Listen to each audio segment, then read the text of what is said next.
যেদিন তোমরা চলে যাবে তোমাদের অন্ধকার বাসবাগানে কবরে রেখে আসা হবে, তোমাদের বিবি বাচ্চা কেউ সঙ্গে যাবে না, তোমাদের পিতামাতা কেউ সঙ্গে যাবে না। আল্লাহ পাক রব্বুল আলামিন জানিয়ে দিলেন ওয়া নাহশুরুহুম ইয়াউমাল কিয়ামাতি আলা উজুহিহিম উমিয়াও বুকমান সুম্মান মাআহুম জাহান্নাম কুল্লামা খাবাত জিদনাহুম সাঈরা।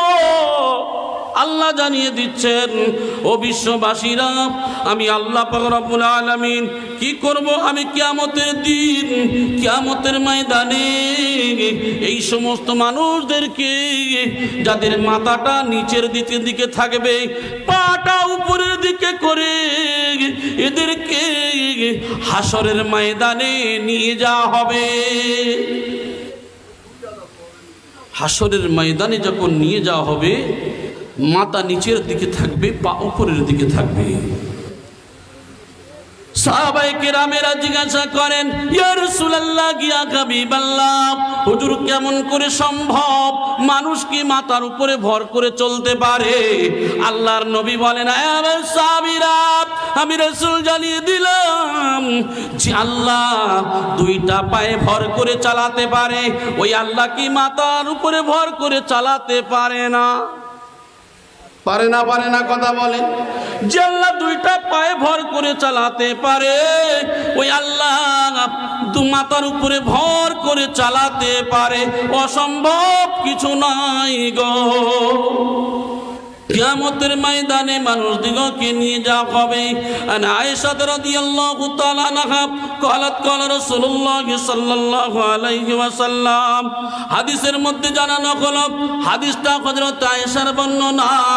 আল্লাহর রাসূল সাল্লাল্লাহু আলাইহি সাল্লামকে বলা হলো, ইউসারুন নাসু ইয়াউমাল কিয়ামাহ, হে আল্লাহর রাসূল, হাসরের ময়দানে মানুষকে যখন নিয়ে যাওয়া হবে, মানুষকে একত্রিত করা হবে, সেই সময় কি হুফাতান উরাতান গুরলা, মানুষগুলি পায়ে জুতা থাকবে না, তাদের পরনে পোশাক থাকবে না, খাতনা বিঘ্ন অবস্থায় হাসরের ময়দানে উঠানো হবে। ওই সময় বলা হলো, কুলতু ইয়া রাসূলুল্লাহ, হযরত আয়েশা বলেন, ইয়া রাসূলুল্লাহ, ইয়া হাবিবাল্লাহ, হুজুর সেই সময় কি আন-নিসা ওয়ার রিজালু জামিআ, ও আল্লাহর নবী, আল্লাহর রাসূল, সেই সময় কি বেটা ছেলে আর মেয়ে ছেলে সবাই কি উলঙ্গ অবস্থায় থাকবে? হাসরের ময়দানে যখন থাকবে উলঙ্গ অবস্থায়, ন্যাংটা অবস্থায়, বেটা ছেলে এবং মেয়ে ছেলে উভয়ই কি থাকবে? আল্লাহর নবী জানিয়ে দিলেন, আল্লাহর রাসূল বলেন, ও বিশ্ব বিবি আয়েশা রে, ওই দিনটা এমন একটা দিন, যে দিনটা হলো বেটা ছেলে এবং মেয়ে ছেলে হাসরের ময়দানে একত্র হয়ে থাকবে। আয়েশা, ওই দিনটা এত কঠিন দিন, যেই দিন একে অপরের দিকে তাকানোর সুযোগ হবে না। হাসরের ময়দানটা কেমন কঠিন, হাসরের ময়দানটা এত কঠিন, যেদিন সূর্য মাথার উপরে আসবে, ওই সূর্যের তাপ একটা মুখ দিয়ে নয়, 12টা মুখ দিয়ে যেদিন তাপ দেবে, সূর্যের ওই যে তাপটা একটা মুখ দিয়ে 930 কোটি মাইল দূর থেকে যে সূর্যের তাপ দেয়, ওই তাপে আমরা এসি ব্যবহার করি, এয়ার কন্ডিশন ঘর ব্যবহার করি, ফ্রিজের পানি ব্যবহার করি। ও আল্লাহর বান্দা, একবার কি হুঁশ নাই?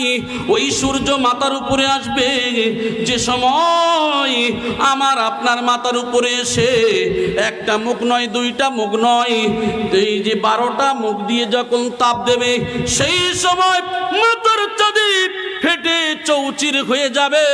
সেই সময় মাথার ঘিগুলো টকবক করে ফুটতে ফুটতে নাক কানের ছিদ্র দিয়ে বেরিয়ে যাবে। ও বিবি আয়েশা, সেই দিনটা এত কঠিন দিন, কেউ কারোর দিকে তাকাবে কেমন করে? যেদিন মানুষগুলো চিন্তায় নিজের আঙ্গুলগুলো চিবিয়ে খেয়ে ফেলতে ফেলতে নিজের কোনই পর্যন্ত চিবিয়ে খেয়ে ফেলবে। ও বিবি আয়েশা, ওই দিনটা এত কঠিন দিন, যেদিন মানুষ মানুষের দিকে কেমন করে তাকাবে, নিজের চিন্তা ইয়া নফসি করতে করতে এত ঘাম ঝরবে, এত ঘাম ঝরবে, 50,000 বছর মানুষগুলি দাঁড়িয়ে থাকবে ঘাম ঝরতে ঝরতে ঝরতে ঝরতে, যে কারোর কোমর পর্যন্ত, কারোর আপনার টাকনু পর্যন্ত, হাঁটু পর্যন্ত, কোমর পর্যন্ত, কান্না পর্যন্ত, কান পর্যন্ত, কেউ ঘামের সাগরে হাবুডুবু খেতে থাকবে।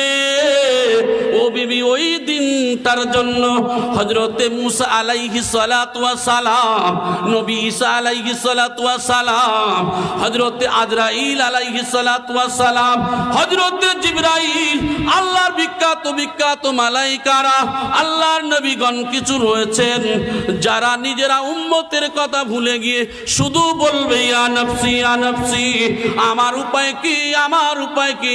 সেই দিনটা কত কঠিন,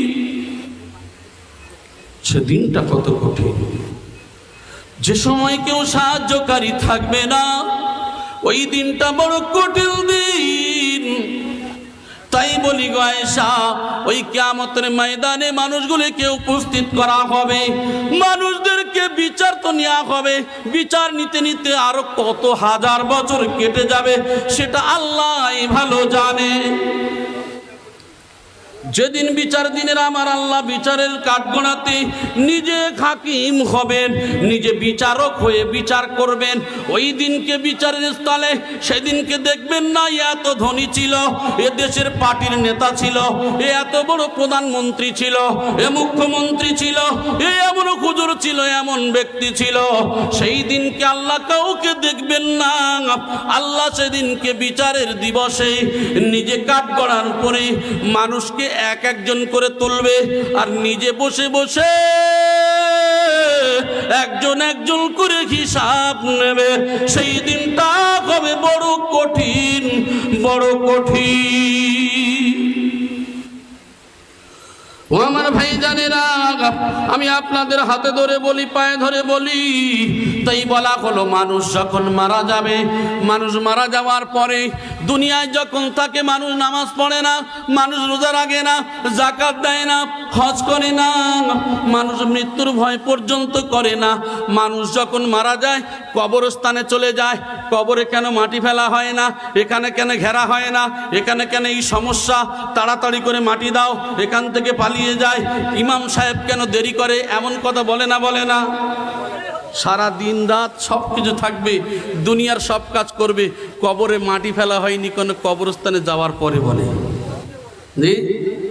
যদি দেরি হয় এখনো কি করে হয় না কেন? মিয়া একবার ভাবেন না, ওই জায়গাটা তো আপনার প্রথম মঞ্জিল, প্রথম ঘর কোনটা? কবর। সেখানে গিয়ে আপনি তাড়াতাড়ি করছেন, আপনার বাবাকে দিয়ে আসতে গিয়ে, আপনার দাদুকে দিয়ে আসতে গিয়ে, আপনার সঙ্গী সাথীদেরকে আপনি দিয়ে আসলেন, কই ওটা নিয়ে কই একবার ভাবলেন না একদিন আমার ওই লাশ হয়ে ওখানে যেতে হবে? তাই তো জানিয়ে দেয়া হলো, আল্লাহর নবী সাল্লাল্লাহু আলাইহি সাল্লাম বললেন, আল কবরু আউয়ালু মানজিল মিন মানাজিলিল আখিরা। মানুষ মরে যাওয়ার পরে প্রথম গাড্ডা হলো কবর। ওই প্রথম গাড্ডা যে কবর, তাই বলা হলো মানাজিলিল আখিরা।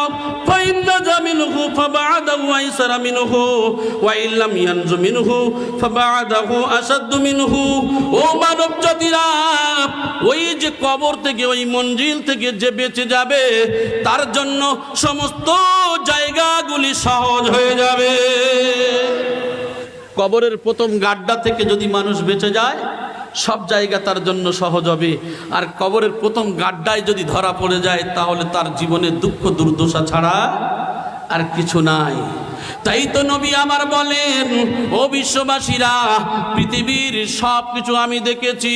আল্লাহর নবী সাল্লাল্লাহু আলাইহি সাল্লাম জানিয়ে দিলেন, মা রাআইতু মানজারান কাত্তু আল কবজা, শুধু জানিয়ে দিলেন আল কবরা আফজা মিনহু।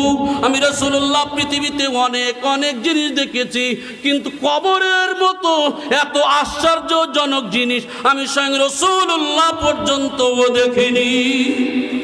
কবর কত খতরনাক, কবর কত ডেঞ্জার জিনিস। সেই কবরকে দেখে মানুষ ভাবে না, মানুষ কবর জিয়ারত করতে যায় 50 জন 100 জন 500 জন, যাওয়ার পরে হই হুল্লোড় করে চলে গেল, কবর জিয়ারত করে চলে আসলো। ও ভাই জানেরা, আল্লাহর নবী প্রথমে কবর জিয়ারত করতে নিষেধ করেছিলেন, তারপরে কবর জিয়ারতের আদেশ দিলেন। কবর কেন তোমরা জিয়ারত করবে? আরে কবরকে জিয়ারত করা উদ্দেশ্য হলো ওই কবরকে স্মরণ করবে, কারণ তুমিও একদিন ওই কবরে চলে যাবে। ও আল্লাহর বান্দা, শুধু কবর বলতে তোমার ওই কবর ওই গর্ত খুঁড়ে রেখে আসা নয়, মানুষের জীবনের মরণের পর থেকে নিয়ে এই অনন্ত জীবন বিচারের মাঠের পূর্ব পর্যন্ত সময়ের নাম হলো কবর। এই সময়ের নাম হলো কবর। যদি বলেন মাটি খোঁড়াটা যদি কবর হয়, তাহলে বাঘ যাদেরকে খেয়ে নিয়েছে তাদের কবরটা কোথায়? যাদেরকে সমুদ্রের মাছ খেয়ে নিয়েছে তাদের কবরটা কোথায়? তাহলে বোঝা যায় কবর হলো মানুষের মৃত্যুর পর থেকে নিয়ে হায়াতের একমাত্র হাসরের ময়দান পৌঁছানোর পূর্ব পর্যন্ত সময়ের নাম হলো কবর। এই কবর থেকে নাজাত পাওয়া বড় কঠিন। তাই বলা হলো বিশ্ববাসীরা রে, তোমরা কি করো? এই যে দীর্ঘ সময়কে তোমরা ভয় করো, তোমাদের কি ভয় নাই? এই যে তোমরা যে চিন্তা করো না, একবার যদি কবরকে নিয়ে চিন্তা করো, তোমার মা চলে গেছে, তোমার বাপ চলে গেছে, ওই কবরে যাওয়ার পরে তোমার জীবনে তুমি কি আমল করেছো, সেই দিনকে কি হিসাব দেবে, একবার কি তুমি চিন্তা করে দেখেছো? আল্লাহ পাক রব্বুল আলামিন কাল কিয়ামতের ময়দানে যখন আমার আপনার হিসাব নেবেন, আল্লাহর কোরআন জানিয়ে দিল, ইউবাসসারুনাহুম ইয়াওয়াদ্দুল মুজরিমু লাউ ইয়াবতাদি আযাবি ইয়াউমিযিম বিবানি ওয়া সাগিবাতিহি ওয়া কি وفاصلته التي تؤوي ومن في الأرض جميعا ثم ينجيه। সেই দিন এত কঠিন দিন হবে, সেদিন মানুষ মারা যাওয়ার পরে ওই মানুষ আল্লাহর আযাব থেকে বাঁচার জন্য বলবে, আল্লাহ আমাকে ছেড়ে দেন, আমার সন্তানকে দিয়ে দিচ্ছি, আমার ভাইকে দিয়ে দিচ্ছি, আমার সঙ্গিনী বিবিকে দিচ্ছি, আল্লাহ আমারে ছাড়েন। যে দুনিয়ায় নামাজ পড়ে না বিবির জন্য, যে দুনিয়ায় আল্লাহর হুকুম মানে নাই সন্তানের জন্য, যে দুনিয়ায় হুকুম মানেন না, সে দুনিয়ার মোহে ভালোবাসায় জায়গা জমি ঘর বাড়ি বিল্ডিংয়ের জন্য, ঠিক কিনা বলে? ওই সময় এত কঠিন সময় সে নিজে বলছে, আল্লাহ আমাকে ছেড়ে দেন, আমার সন্তানকে আপনি নেন, আমাকে ছেড়ে দেন, আমার বিবিকে নেন, আমাকে ছেড়ে দেন, আল্লাহ আমার ভাইকে আমি দিয়ে দিচ্ছি। শুধু তাই নয়, যে কবিলার কাছে, যে গোত্রের কাছে আমি মানুষ হয়েছি, ওই গোত্রকে দিচ্ছি, আল্লাহ আমারে ছেড়ে দেন। আল্লাহ কি ছেড়ে দেবেন বলে মনে হয়? আর আল্লাহ ঘুষ খান নাকি? কথা বলেন না আমার ভাই জানেরা। সেই দিনকে আমার আল্লাহ বলবেন, না না না না, তোমার শাস্তি তোমার পেতেই হবে। ওয়ামান ফিল আরদি জামিআ সুম্মা ইউনজিহি। ওগো আল্লাহ আমার নাজাত দিয়ে দেন, আমাকে ছেড়ে দেন, গোটা পৃথিবীর যা সম্পদ আছে সব দিয়ে দিচ্ছি, আমারে ছেড়ে দেন, ছেড়ে দেন। সব দিতে চায়, একটুকুনি বাঁচার জন্য। সবে তো শুরু, এখন গাড্ডায় গেলে যে মার খাবে সে তো অনেক পরের কথা। মানুষের চিন্তা চেতনা নাই, মানুষ সব ভুলে গেছে। ও আমার ভাই জানেরা, কান খুলে খেয়াল করে শুনুন, ও বিশ্ববাসীরা, আমি তোমাদের রব, তোমাদের আল্লাহ জানিয়ে দিয়েছি মানুষের তোমরা নামাজ পড়বে, রোজা রাখবে, যাকাত দেবে, হজ করবে। আমি কোরআন নাজিল করলাম, আর কোরআনের সাথে সাথেই আমি মাস্টার হিসাবে, মুআল্লিম হিসাবে নবী মুহাম্মদুর রাসূলুল্লাহ সাল্লাল্লাহু আলাইহি ওয়াসাল্লামকে পাঠিয়ে দিলাম। এই নবীকে আমি কেন পাঠিয়ে দিলাম? একমাত্র বিশ্ব মানব জাতির তোমরা আমার হুকুমকে মেনে চলবে। প্রক্ষেপ করো নাই, চিন্তা করো নাই। এইটা না মানার জন্য আমার আল্লাহ বলেন, কোন মানুষকে তো আমি জাহান্নামে দিতে চাই না, কারণ মানুষকে আমি তো ভালোবেসে সৃষ্টি করেছি, মানুষকে বড় মহাব্বতের সঙ্গে সৃষ্টি করেছি। ওই মানুষকে তো আমি কষ্ট দিতে চাই না।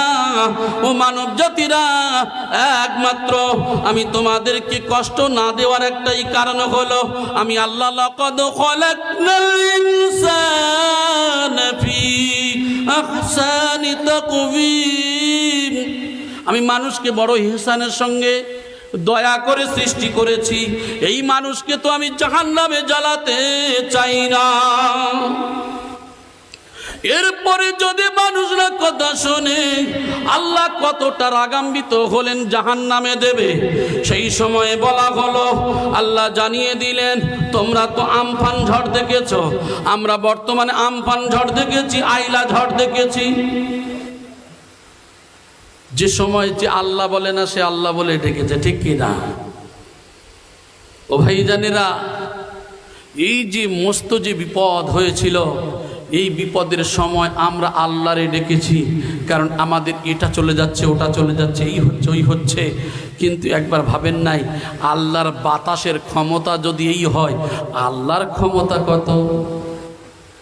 আল্লাহর দেওয়া ভাইরাসের ক্ষমতা যদি গোটা পৃথিবী মস্তানি যারা করে দেশ, সে দেশ পর্যন্ত মস্তানি বন্ধ করে দিয়ে সব ঘরে ঢুকিয়ে দিয়েছিল, তাহলে যেটা চোখে দেখা যায় না, এই ভাইরাসের ক্ষমতা যদি হয় এত কঠিন, আল্লাহর ক্ষমতা কত? নেপালের কাঠমান্ডু উড়িয়ে দিল আল্লাহ কয়েক সেকেন্ডের ব্যবধানে, তুরস্কের জমিন শুধু নাড়িয়ে দিল, এত মানুষ চলে গেল। তাহলে সামান্য জমিন নাড়িয়ে দিলে যদি এই পরিস্থিতি হয়, তাহলে ওই আল্লাহর ক্ষমতা কত? সেটা আল্লাহ কোরআনের মধ্যে বর্ণনা দিলেন। আল কারিয়া, মহা দুর্ঘটনা। মাল কারিয়া, মহা দুর্ঘটনা কি? ওয়ামা আদরাকা মাল কারিয়া, মুহাম্মদ আপনি কি বলতে পারেন মহা দুর্ঘটনা কি? তাহলে আমি আল্লাহ বলি, শোনেন মহা দুর্ঘটনাটা কি। তিনি জানিয়ে দিলেন, ইয়াউমা ইয়াকুনুন নাসু কাল ফারাশিল মাবসুস, যেই দিন ভূমিকম্প শুরু হয়ে যাবে, যেই দিন মহা দুর্ঘটনা শুরু হয়ে যাবে, সেই দিন মানুষ হয়ে যাবে বিক্ষিপ্ত পতঙ্গের ন্যায়। লাইট যেমন জ্বললে কীট পতঙ্গগুলি দৌড়ে দৌড়ে লাইটের দিকে যায়, কিন্তু জানে না ওই লাইটে পড়লে আমি মারা যাব কি বাঁচব। ও মানব জাতিরা, ঠিক মানুষগুলিতেই সেই সময় যখন মহা দুর্ঘটনা শুরু হয়ে যাবে, সেই সময় মানুষগুলো বিক্ষিপ্ত পতঙ্গের ন্যায় হয়ে যাবে। কে কোথায় গিয়ে বাঁচবে এই চিন্তা ভাবনা করে। মনে করুন 40 ফুট উঁচু হয়ে পানি আসছে, সাগরবাড়ের ভাইয়েরা তারা বিবিরে নেবে, ছেলেরে নেবে, সবার টেনে টেনে বাঁচানোর চেষ্টা করবে না, নিজে আগে পালাবে। প্রথমে চেষ্টা করবে, কিন্তু পানি যখন আসবে তখন ছেলে বউ যা হয় হোক, নিজে মারলে বাপের নাম ঠিক কিনা। ও সোনার ভাইয়েরা, আমি আপনাদের বোঝাতে চাচ্ছি, পানি তো জলোচ্ছ্বাস 30-40 ফুট উঁচু হয়ে আসবে, আর আল্লাহ যে ভূমিকম্প দেবে, আল্লাহ জানিয়ে দিল, ইয়াউমা ইয়াকুনুন নাসু কাল ফারাশিল মাবসুস ওয়া তাকুনুল জিবালু কাল ইগনিল মানফুস। মানুষ শুধু বিক্ষিপ্ত পতঙ্গের ন্যায় হয়ে যাবে না, সেই দিন এত কঠিন দিন হবে। এই যে বড় বড় পাহাড়গুলো দেখতে পাও, এই পাহাড়গুলো চূর্ণ বিচূর্ণ হয়ে ধুলায় পরিণত হয়ে যাবে। আরো বলা হয়েছে, এই পাহাড় চূর্ণ বিচূর্ণ হয়ে ধুনিত তুলার ন্যায় হয়ে যাবে। যারা তুলাকে পেটান লাঠি দিয়ে, তুলা বাতাসে উঠতে থাকে, ঠিক ওই রূপ কিয়ামত যখন শুরু হয়ে যাবে, এই জমিনের যত বড় বড় পাহাড় রয়েছে সব তুলার ন্যায় উঠতে থাকবে। মানুষ তো 5 ফুটে তো 2 সেকেন্ডের ব্যাপার। আমার সোনার ভাইয়েরা, আল্লাহ তো কোরআনের অনেক সূরা নাজিল করে দিয়েছেন। একবার কি খেয়াল করে দেখেন আমার ভাই জানেরা, এরপরে মানুষ নাফরমানি করে। আল্লাহ জানিয়ে দিয়েছেন তুরস্কের জমিনে যখন ভূমিকম্প হলো, কম বেশি 6000 ঘর যখন ধ্বংস হয়ে গেল, বাপ মারা গেল, মা মারা গেল, সন্তানকে মাঝখান থেকে আল্লাহ বাঁচিয়ে তুলে আনলেন। 5-6 বছরের বাচ্চা 5-6 দিন পরে বার করা হলো জিন্দা অবস্থায়। জিজ্ঞাসা করা হলো, বাচ্চারে তুমি কে খেয়েছো, এই কদিনে কি খেয়েছো? বলে, কেন? সাদা পোশাক পরিহিত মানুষ এসে প্রত্যেক দিন আমার টাইম মতো খাইয়ে যেত। আর একটু জোরে বলেন সুবহানাল্লাহ। আল্লাহ বলেন, বান্দারে আমি আল্লাহ যারে বাঁচাই, পৃথিবীর কারোর মারার ক্ষমতা নাই। আর আমি আল্লাহ যারে ধ্বংস করে দিই, মেরে দিই, পৃথিবীর কোনো ক্ষমতা নাই তারে বাঁচানো। কিন্তু মানব জাতিরা, আমি আল্লাহ কোরআনের মধ্যে তো জানিয়ে দিয়েছি। আজকের বৈজ্ঞানিকরা বলছেন, ভূমিতত্ত্ববিদরা তারা পরীক্ষা করে বলছেন, জমিনের তলার প্লেট সরে যাচ্ছে। এই ভারতবর্ষ, বাংলাদেশ, মায়ানমার কয়েকটা দেশের নাম করে বলছে আর কঠিন কঠিন ভয়াবহ অবস্থা তুরস্কের থেকে আরো কঠিন হবে। এই কথা শোনার পরে অনেক ভাইয়েরা আমার ডানলপের বিছানা ছেড়ে দিয়ে বাইরে এসে শোয়। কেন? ভূমিকম্প থেকে বাঁচবে বলে। আপনারা মোবাইলে তো আরো দেখেছেন, ভূমিকম্প থেকে বাঁচার উপায় কি? বলে, লোহার টেবিল তৈরি করে রাখবেন, একটা করে আপনার ওই যে অক্সিজেন রেখে দেবেন, কিছু শুকনো খাবার আর পানি রাখবেন। শুকনো হারামখোরের দল যখন আল্লাহর গজব হবে, ওই টেবিলের তলায় ঢুকে অক্সিজেন দেবে আর খাবার খাবে। আপনি দিনের বেলা ঢোকার আগে রাতের বেলা ঘুমিয়ে থাকবেন, চাটে লাশ শুইয়ে দেবেন কে? আল্লাহ পাক রব্বুল আলামিন কোরআনে কারীমের মধ্যে অন্য জায়গায় বহু কথা আলোচনা করেছেন। ইদা জুলজিলাতিল আরদু জিলজালাহা ওয়া আখরাজাতিল আরদু ওয়াসকালাহা ওয়া ক্বালাল ইনসানু মা লাহা ইয়াউমাইযিন তুহাদ্দিসু আখবারাহা। ও বিশ্ববাসীরা, এই জমিন যখন জিলজালা শুরু হয়ে যাবে, আমি আল্লাহ আমার হুকুমে বাঁশিওয়ালা বাঁশি নিয়ে বসে আছে। হযরত ইসরাফিল রেডি হয়ে আছেন, যে সময় শুধু মেরে দেবে এই জমিন তুলার মতো উঠতে থাকবে। এই জমিন সব পুকুরে বার করে দেবে। ওইগুলি তখন দৌড়াতে থাকবে, দৌড়াতে থাকবে, দৌড়াতে থাকবে। কোথায়? ওই হাসরের ময়দানের দিকে। জমিনকে বলা হবে, জমিনে তুমি কেন সব বার করে দিচ্ছ? বলে, বার করে দেওয়ার কারণ অন্য কিছু নয়, বার করে দেওয়ার কারণ হলো রবের হুকুম হয়ে গেছে। এ মানব জাতিরা, কথা শুনবি না? কেন যুগে যুগে নবী ও রাসূলরা এসেছিলেন? কেন সাহাবা তাবেঈনরা এসেছিলেন? কেন আউলিয়া কেরামরা এত কষ্ট করছেন? সে বিশ্বের জমিনে যে ওলি আল্লাহ হক, সুফি মুফতি আজান গাছি রহমাতুল্লাহ থেকে নিয়ে তার খলিফাগণ, এছাড়া বিশ্বের জমিনে যত কামেল ব্যক্তিগণ এসেছেন, সবার উদ্দেশ্য হলো একটাই, কিভাবে মানুষ আল্লাহর হুকুম মতো চলবে, নবীর তরিকা অনুযায়ী চলবে। এটাই ছিল তাদের মুখ্য উদ্দেশ্য। আর এইগুলি যদি না মেনে চলো, এই কোরআনের হুকুম যদি না মানতে পারো, নবীর তরিকা যদি না মানতে পারো, আল্লাহ জানিয়ে দিলেন, কি বললেন? বলা হলো, ওয়াসিকাল্লাযীনা কাফারু ইলা জাহান্নাম যুমারা হাত্তা ইযা জাউহা ওয়া ফুতিহাত আবওয়াবুহা ওয়া ক্বালা লাহুম খাযানাতুহা আলাম ইয়াতিকুম ইলাইকুম রাসূলুম মিনকুম ইয়াতলুনা আলাইকুম আয়াতি রাব্বিকুম ওয়া ইউনযিরুনাকুম লিকা ইয়াউমিকুম হাযা ক্বালু বালা ওয়ালাকিন হাক্কাত কালিমাতুল আযাবি আলাল কাফিরিন। মানুষগুলি যখন কথা শুনবে না, কোরআনের অবজ্ঞা করে চলবে, কোরআনের আয়াতকে অস্বীকার করবে, কোরআনের আমল থাকবে না, আল্লাহ পাক রব্বুল আলামিন জানিয়ে দিলেন ফেরেশতাদেরকে বলা হবে আমার মালাইকারা এদেরকে ধাক্কা দিয়ে দিয়ে জাহান্নামের দিকে নিয়ে যাও। জাহান্নামের দরজা খুলে দেওয়া হবে। তখন জাহান্নামের গাইডারম্যান বলবে তোমরা কারা? তোমাদের কাছে কোনো নবী রাসূল যায় নাই? তোমাদেরকে কেউ সতর্ক করে নাই? তোমাদের কাছে কে কি এই সুসংবাদ দেয় নাই? কলু, তারা বলবে হ্যাঁ আমাদেরকে দিয়েছিল, কিন্তু আমরা সেগুলো উপেক্ষা করেছিলাম, সেগুলো ছেড়ে দিয়েছিলাম, মেনে নিই না, আমরা অস্বীকার করেছিলাম।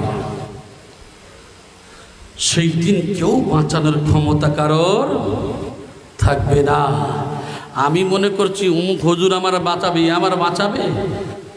আল্লাহর কোরআন বলছে ইয়াউমা ইয়াফিরুল মারউ মিন আখিহি ওয়া উম্মিহি ওয়া আবিহি ওয়া সাহিবাতিহি ওয়া বানিহি। ও বিশ্ববাসীরা, তোমার ভাই তোমার মার মতো আপন কি কেউ আছে? তোমার বিবি তোমার বাপের মতো আপন কি কেউ আছে? সেই দিন যখন বিপদে পড়ে যাবে বলবে ওগো আমার ভাই আমার একটা নেকি দাও। ভাই ভাইকে দেখে পালিয়ে যাবে, বলবে আমার জনম দুঃখিনী মা আমি বিপদে পড়েছি, আমার একটু সাহায্য করো না। মা বলবে দুনিয়ায় আমার কোনো সন্তান ছিল না।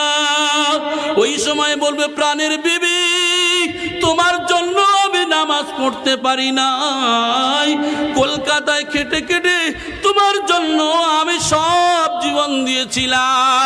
বিবি বলবে দুনিয়ায় আমার তো কোনো বিবাহ হয় নাই। কলিজার টুকরা সন্তানকে বলবে সন্তান আমার একটু সাহায্য করো, বলবে দুনিয়ায় আমার বাপ ছিল না। ওই দিনটা কত কঠিন দিন, যেদিন সবাই অস্বীকার করে চলে যাবে, সব অস্বীকার করে চলে যাবে। তাহলে নিজের ভাই, নিজের মা, নিজের বাপ, নিজের বিবি এত আপন যদি আপনার থেকে দূরে যায়, এর থেকে আপনার কাকে পাবেন বলে মনে হয়?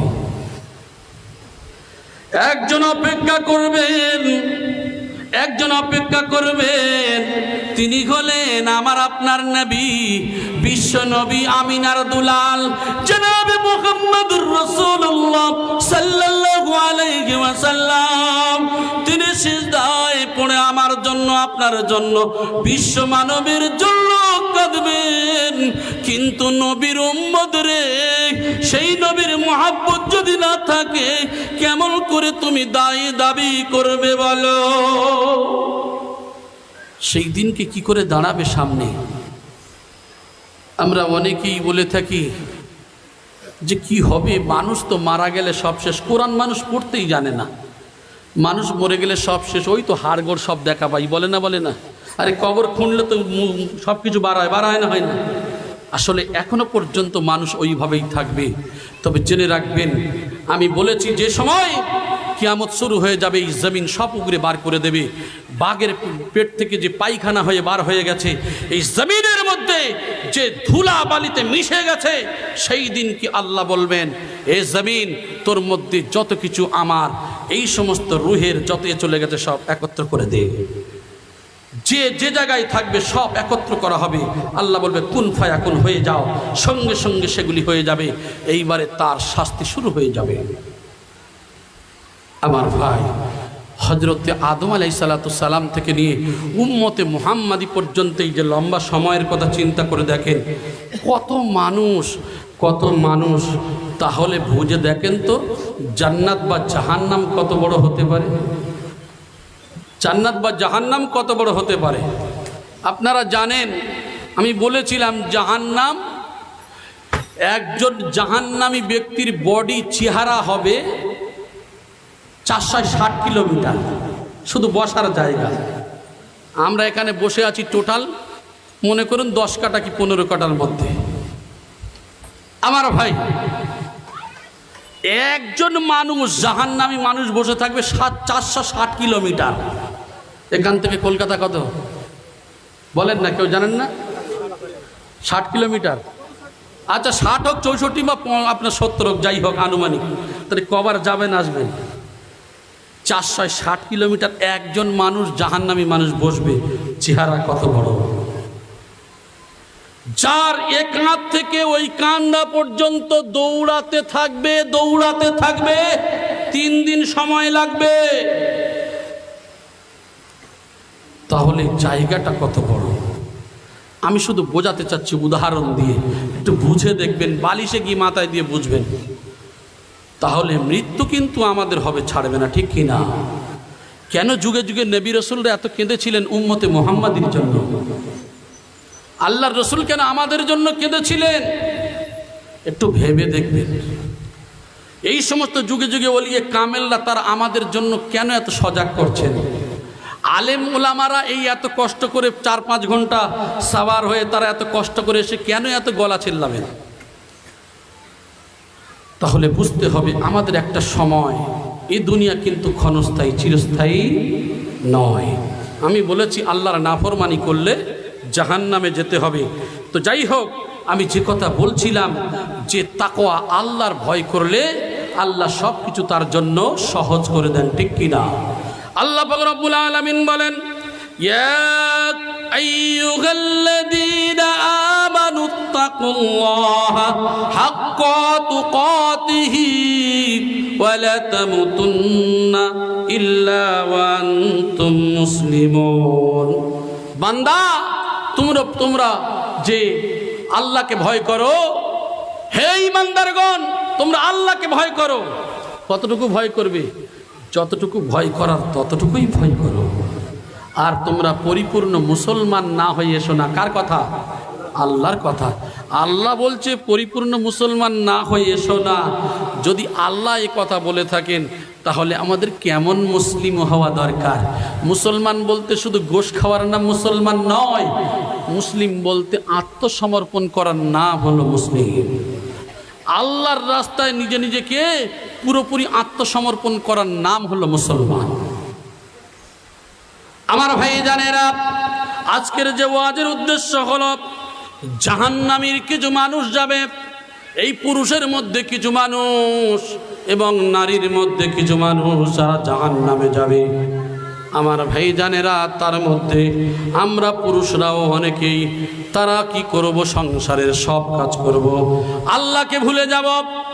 কিন্তু মহিলাদের সম্পর্কে বলা হলো, এই মহিলারা এরা আল্লাহর রাসূল যখন মেরাজে গেলেন, যখন জাহান্নাম জান্নাত পরিদর্শন করলেন, জাহান্নামের মধ্যে অধিকাংশ মহিলাদেরকে দেখলেন।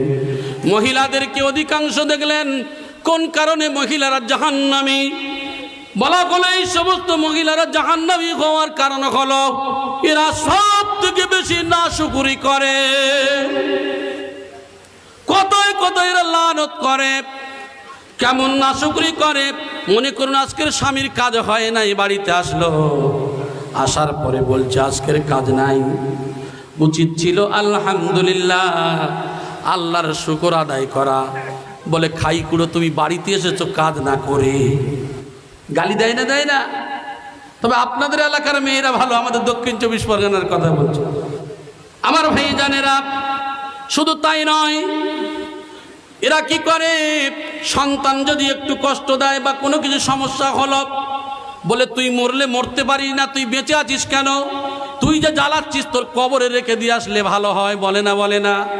তাই আল্লাহর নবী বললেন অধিকাংশ মহিলারা এরা জাহান্নামে যাবে। তাদের কারণ হলো এরা বেশি বেশি লানত করে আর আল্লাহর নাশকরি করে। অন্য হাদিসের মধ্যে বলা হয়েছে, লা ইয়াদখুলুল জান্নাত আকুন ওয়ালা কাম্মারুন ওয়ালা মান্নানুন ওয়া মুদমিনুল খামর। বলা হয়েছে যে ব্যক্তিটা শুধু নারী নয়, পুরুষ এবং নারী উভয়ের দিকে বলা হলো এরা জান্নাতে যাবে না। কারা তারা? চার শ্রেণীর মানুষ যারা জান্নাতে যাবে না, এরা এক নম্বর হলো পিতা মাতার অবাধ্য সন্তান, নম্বর দুই হলো লটারিতে যোগদানকারী। লটারিতে 1 কোটি টাকা পড়েছে, এখন লোভে লোভে দেখবেন মোড়ে মোড়ে কি লটারির দোকান আছে, হয়েছে না হয় নাই? যে কারা কাটে বেশিরভাগই মুসলমান, ঠিক কিনা কথা বলেন? আরে দেখতে পাচ্ছি বেশিরভাগই তো মুসলমানের নাম উঠছে। যাক মৌলী সাহেব, তুমি তো বেটা ওই আল্লাহ আল্লাহ নিয়ে থাকো, তুমি তো জীবন হতে পারবে না। আমি একবারেই 2 টাকায় মেরে 50 টাকায় মেরে 1 কোটি। ও মিয়া, ডানলপের বিছানা পেলে, সুন্দর বিল্ডিং তুমি পেলে, তবে জেনে রেখে দিও ওই যে আসল তোমার জায়গা, ওই যে 1 কোটি টাকার বিল্ডিং, আসলে ওটা জান্নাত নয়, ওটা তোমার জন্য ভয়াবহ জাহান্নাম। আমার ভাই জানেরা, আল্লাহর নবী বললেন লা ইয়াদখুলুল জান্নাত, বলা হলো তোমরা ওই ব্যক্তি চাও, ওই ব্যক্তিরা জান্নাতে যেতে পারবে না। সেই ব্যক্তিগুলো 1 নম্বর পিতামাতার অবাধ্য সন্তান, নম্বর 2 হলো ওই ব্যক্তি যে ব্যক্তি হলো লটারিতে যোগদান করে, নম্বর 3 যে খোঁটা দেয়। অনেকেই দেখবেন ভালো কাজ করার পরে খোঁটা দেয়। মনে করুন আপনি কোনো ভাইকে সাহায্য করলেন, সাহায্য করার পরে এইবার তাকে বলা হলো কোনো এক সময় ঝগড়া হয়েছে বা ডেকেছে, বলছে তুই আসিনি কেন, তোর মনে নাই তোর বউয়ের অপারেশনের সময় 5,000 টাকা দিয়েছিলাম। আরে তুই ভুলে গেছিস, তোর এই সাহায্য আমি করেছিলাম। আরে ছেলেরা যদি নাও দেয়, মেয়েরা দেয় না, দেয় না। 2-5 টাকা দান করলে 50 বার বলে আছে না নাই? তবে আপনাদের এলাকা ভালো, আমাদের দক্ষিণ 24 পরগনার কথা বলছি।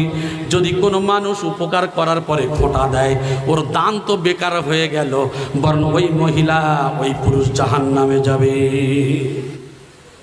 আর যে নেশাদার দ্রব্য পান করে, নেশাদার দ্রব্য বলতে আমরা মনে করি মদ। কুল্লু মুশকিরিন খামরুন, কুল্লু খামরিন হারামন, প্রত্যেকটা নেশাদার দ্রব্য হারাম।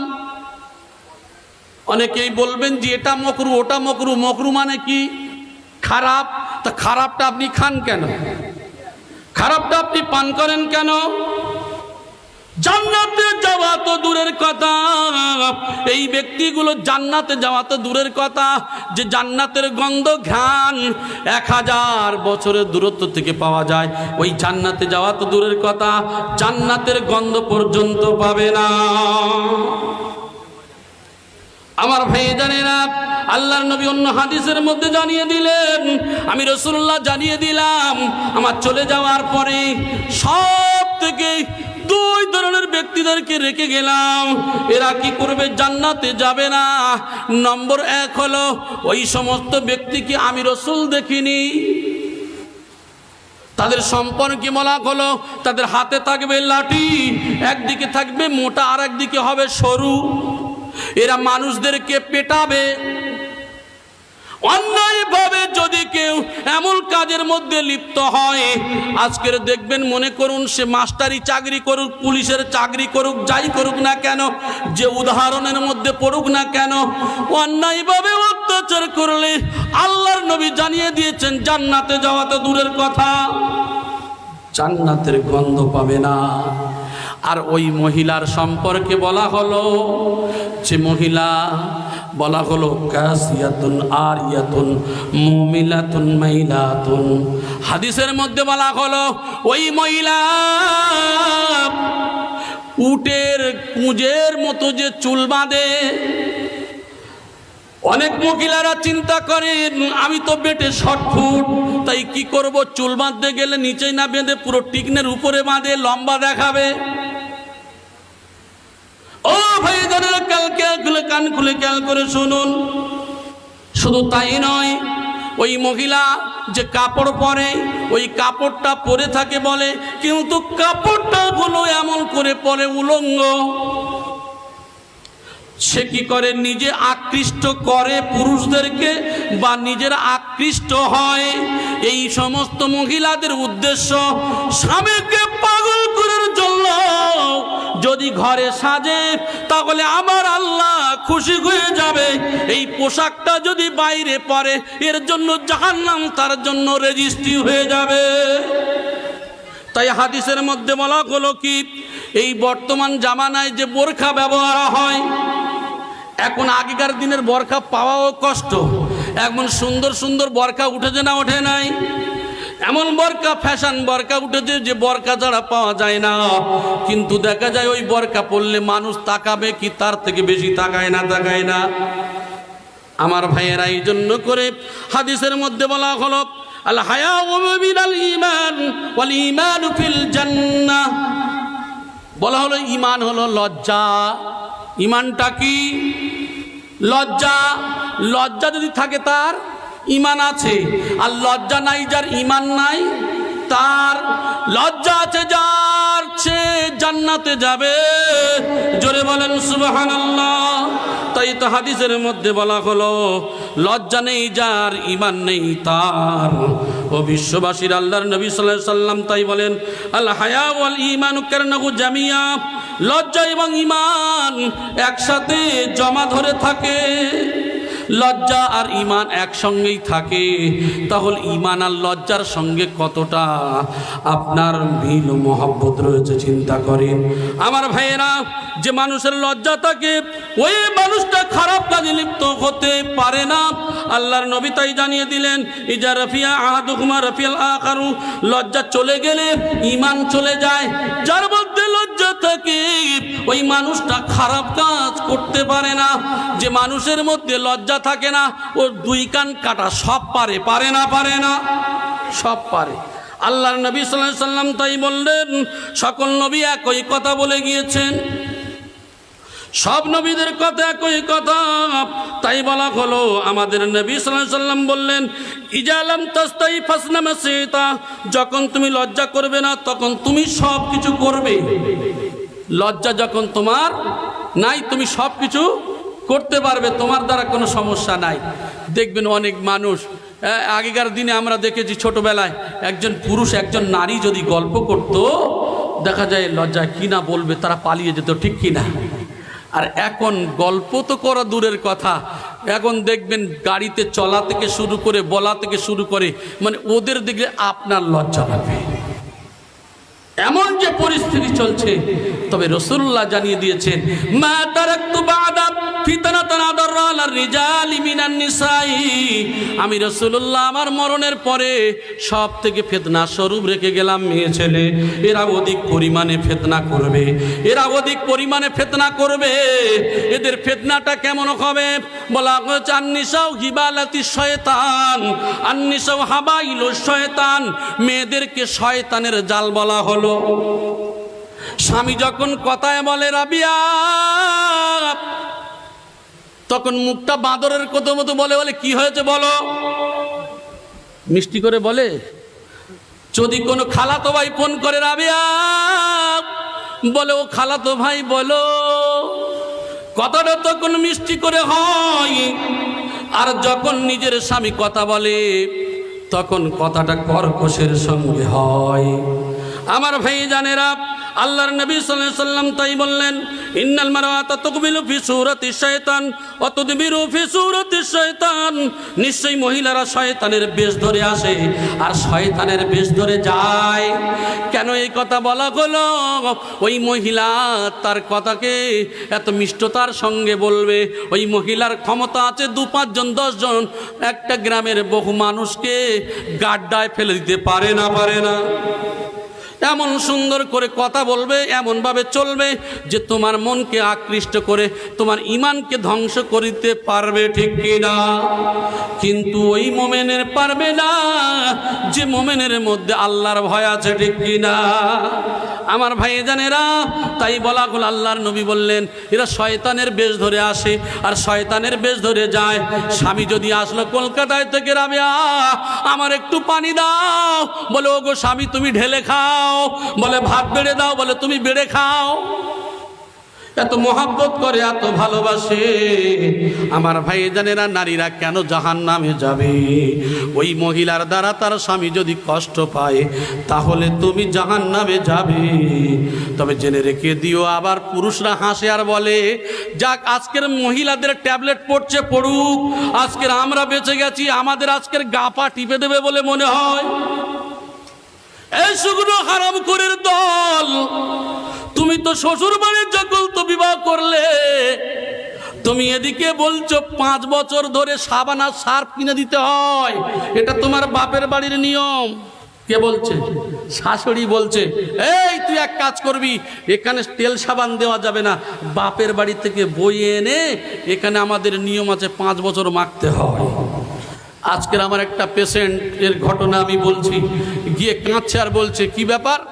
বলছে যে হুজুর এই বিষয়। কি বিষয়? যে আমার শ্বশুর বাড়িতে বিবাহ হয়েছে, যাওয়ার পরে আমার তেল সাবান থেকে শুরু করে কিছু দেয় না। কারণ বলে আমি 5 বছর ধরে, বলে আমাদের এখানে নিয়ম হলো 5 বছর বাপের বাড়িতে এনে বয়ে মাখতে হয়। এই সমস্ত ছেলেরা যারা শ্বশুর বাড়ি থেকে চাহিদা করে নেয়, আরে তুমি শ্বশুর বাড়িতে নেওয়া তো দূরের কথা, তুমি ভিক্ষা করে খেতে পারতে বেটা। আমি তো মনে করি এই সমস্ত মহিলারা যার পিতা এবং মা 1 বছর নয় 2 বছর নয়, পেলে পিষে কষ্ট করে 18 বছর 20 বছর ধরে মানুষ করার পরে সেই অমূল্য সম্পদ নিজের জীবনের ভালোবাসা আপনার হাতে তুলে দিল, আর আপনি সেই ভালোবাসাকে নিয়ে ছিনিমিনি খেলছেন। হে পুরুষ, তুমি বলছো ওদের ট্যাবলেট পড়ছে পড়ুক, আমাদের যাই হোক, আমরা তো বেঁচে গেছি, আগে তুমি বেটা জাহান্নামে যাবে। কারণ তোমার বিবির হক তুমি আদায় করতে পারো নাই। আমার ভাই জানেরা, কান খুলে খেয়াল করে শুনুন, আমাদের সমাজেই বড় বড় তারা সব থেকে বেশি। ও আমার ভাই জানেরা, কান খুলে খেয়াল করে শুনুন, আল্লাহর নবী সাল্লাল্লাহু আলাইহি ওয়াসাল্লাম তার জীবনের সংসার করে আমাদেরকে শিক্ষা দিয়ে গিয়েছেন। এই সংসার যদি দেখতে হয়, আমার নবীর সংসারের দিকে একবার তাকিয়ে দেখো, তাহলে তোমাদের ইহজীবন মঙ্গলময় হবে, আর পরজীবনটা তোমাদের জন্য সুখময় জান্নাত। আমার ভাই জানেরা, সেই জন্য করে আমি আপনাদেরকে বলি যে আমার ভাই জানেরা, এই মহিলাদেরকে আমরা যদি সঠিক পরে পরিচালিত করতে পারি, সঠিকভাবে দিনের দাওয়াত দিতে পারি, আমি আপনার বাড়িতে আমার বাড়িতে যদি সঠিকভাবে পরিচালিত করতে পারি, এই সমস্ত নারীগণ তারা জাহান্নামে যাওয়া তো দূরের কথা, আজকের তারা আমরা সবাই মিলেমিশে আল্লাহর জান্নাতে যেতে পারবো, ঠিক কিনা? আমার ভাই জানেরা, নারীদের যেমন দোষ আছে পুরুষের তেমন দোষ। আজকের সেই সংসার যদি ফলো করতে হয়, আমার আপনার নবীর দিকে লক্ষ্য করতে হবে। তাহলে সেই জন্য করে এই নবীর আখলাক চরিত্রের দিকে যদি ফলো করতে পারি, আমাদের এই জীবনটা মঙ্গলময় হবে। এই জন্য করে আমরা লক্ষ্য করব, আমাদের সম্মুখে একমাত্র লক্ষ্য যদি করতে হয়, তরিকা দেখতে গেলে বিশ্ব নবী মুহাম্মদুর রাসূলুল্লাহ সাল্লাল্লাহু আলাইহি সাল্লামের তরিকার দিকে লক্ষ্য রাখতে হবে। আমার ভাই জানেরা, তাহলে যে কথা বলছিলাম যে মহিলারা কি করবে, তাদের ক্ষমতা আছে 10-20 জনকে ফাঁদে ফেলে দিতে পারে, তাহলে ওই মহিলা হলো সব থেকে বড় জাহান্নামী, যে মানুষকে আকৃষ্ট করে এবং নিজে আকৃষ্ট হয়ে যায়। কিন্তু আল্লাহর নবী অন্য হাদিসে বলছে, পৃথিবীতে জায়গা জমি ঘর বাড়ি বিল্ডিং বালাখানা এগুলি নয়, পৃথিবীর জমিনে উত্তম সম্পদ হলো আদ-দুনিয়া কুল্লুহা মাতাউন ওয়া খায়রুল মাতাইদ দুনিয়া ইমরাতুস সালিহা। পৃথিবীর জমিনে 1 নম্বর সম্পদ যদি হয়, তার নাম হলো নারী। জোরে বলেন সুবহানাল্লাহ। কোন নারী? ওই নারী যদি খাদিজার মতো হয়, ওই নারী যদি আয়েশার মতো হয়, ওই নারী যদি ফাতেমার মতো হয়, ওই নারী যদি আসিয়ার মতো হয়, ওই নারী যদি সুমাইয়ার মতো হয়, ওই নারীর মর্যাদাটা অনেক অনেক ঊর্ধ্বে। জোরে বলেন সুবহানাল্লাহ। এখানে অনেক হাজী সাহেবরা বসে আছেন, আপনারা অনেকে হজে গিয়েছেন। আমার ভাইজানেরা, জাবালে নূর যেখানে কোরআন নাজিল হয়েছে, ওই গারে ঘেরা হেরা গুহায়, যেখানে নিচ থেকে নিয়ে ওই পাহাড়ে উঠতে কম বেশি 1 ঘন্টা 20 মিনিট সময়। আমার ভাইজানেরা, ওই পাহাড়ে আল্লাহর নবী সব সময় ধ্যানে মগ্ন থাকতেন, আর আল্লাহর নবীর সমস্ত কিছু বন্ধ করে দেওয়া হয়েছিল। খাদিজা রাতের অন্ধকারে খাদ্য নিয়ে আস্তে আস্তে করে ওই জায়গায় থেকে বুক টেনে টেনে টেনে টেনে কি করলেন, তিনি উঠলেন ওই পাহাড়ের উপরে, যে পাহাড়ে 55 বছর বয়সে আল্লাহর নবীর জন্য প্রত্যেক দিন খাদ্য নিয়ে গিয়েছিলেন। একবার জোরে বলেন সুবহানাল্লাহ। আমার হাদিস বলার সময় নেই, আমি আর বলতে চাচ্ছি না, কেননা ওই সময়ে এমন করে বুক টেনে টেনে যখন উঠলেন, আল্লাহ হযরত জিবরাইল বলছেন, ইয়া রাসূলুল্লাহ, ইয়া হাবিবাল্লাহ, হুজুর শুনে রেখে দেন, আমার আল্লাহ আর আমি জিবরাইল আমাদের উভয়ের সালামটা পৌঁছে দিও।